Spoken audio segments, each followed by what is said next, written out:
Hey everybody, what's up and welcome back to today's video guys. And today guys, I'm going to go ahead and be showing you how to import songs into GarageBand.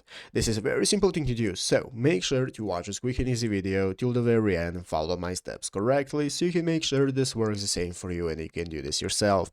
But yeah guys, let's get straight into it. So the first thing you want to do is go ahead and open up the official GarageBand application on your mobile phone if you have not already. If you do not already have one, just go to the App Store and download it. After opening it up, you'll be greeted by this main page right here, which is the home page of GarageBand, where we can see all the options we have for recording. As you can see, we can use the keyboard instrument, we have our drums, you can plug in a guitar, and so on.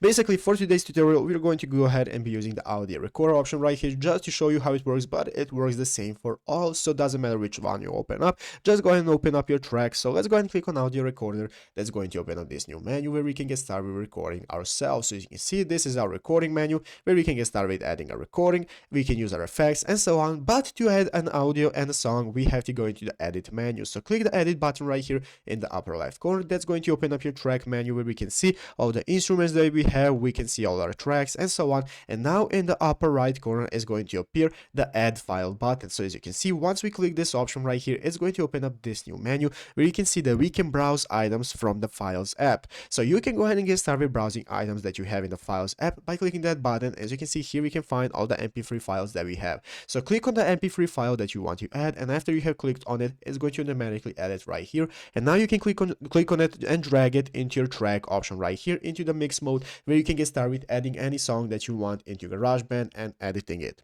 But yeah guys, basically that is it, how to do it. So I hope this video was helpful. If it was, make sure to leave a like, subscribe to the channel. So guys, thanks for watching, take care and bye.